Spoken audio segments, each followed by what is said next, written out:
السلام علیکم بچوں، امید ہے کہ آپ سب خیریت سے ہوں گے۔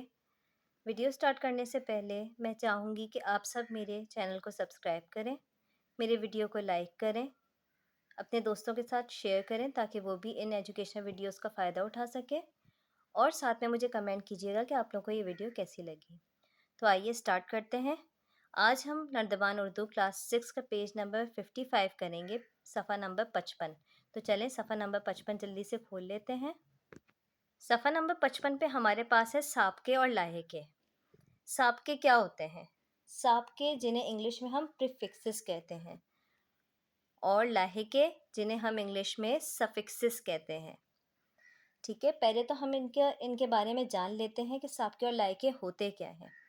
سابقے اور لاحقے اردو زبان کا بہت اہم حصہ ہیں، جو الفاظ کے شروع یا آخر میں لگتے ہیں اور نئے الفاظ بنا لیتے ہیں۔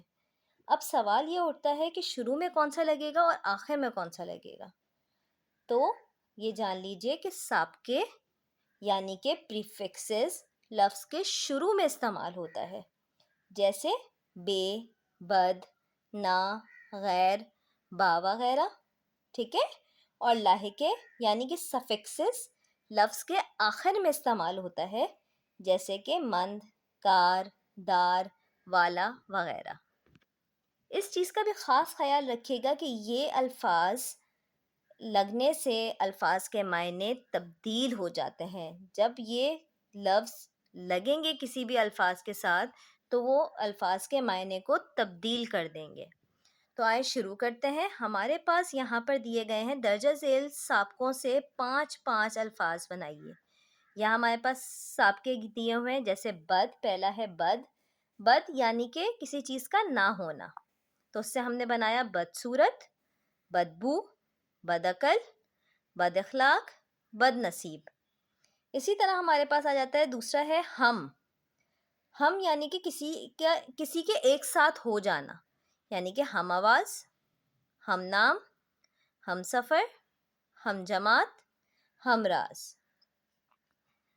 تیسرا ہمارے پاس آتا ہے کم۔ کم یعنی کسی چیز کی کمی ہو جانا، جیسے کم عقل، کمزور، کم بخت، کم ظرف، کم عمر۔ پھر ہمارے پاس آتا ہے زود۔ زود یعنی کسی چیز کا بہت جلدی ہو جانا، یعنی زود اثر، زود ہضم، زود آشنا، زود رنج، زود فہم۔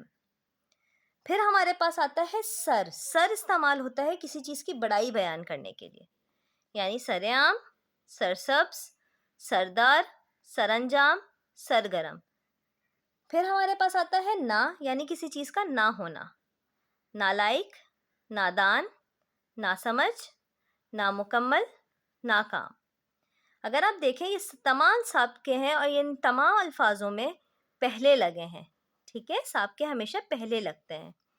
پھر ہمارے پاس آ جاتے ہیں لاحقے۔ ہم لاحقے بنائیں گے جس میں ہمارے پاس پہلا ہے بان، یعنی کسی چیز کی حفاظت کے لیے استعمال ہوتا ہے، باغبان، مہربان، دربان، میزبان، گاڑی بان۔ پھر ہمارے پاس آتا ہے قدا۔ قدا ہوتا ہے یہ الفاظ جگہ کوئی مخصوص ہو کسی چیز کے لیے تو اس کے لیے ہم ورڈ قدا کا استعمال کرتے ہیں، آتش قدا، عشرت قدا، بت قدا، نعمت قدا، دولت قدا۔ ٹھیک ہے جی۔ اس کے بعد آ جاتا ہے ہمارے پاس گر۔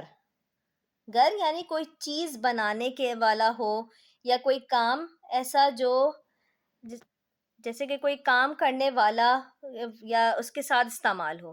ٹھیک ہے، جیسے جادوگر، بازیگر، سوداگر، کاریگر، ستمگر۔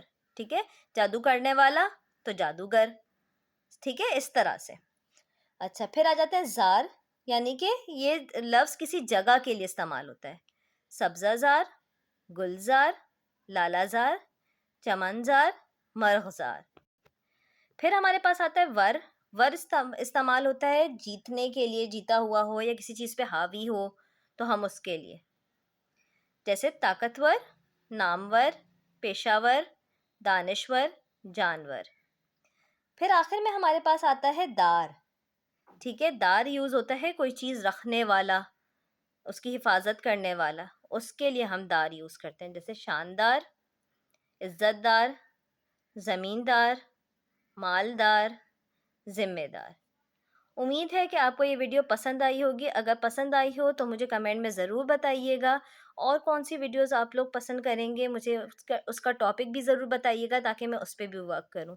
جزاک اللہ، تھینک یو سو مچ، اللہ حافظ۔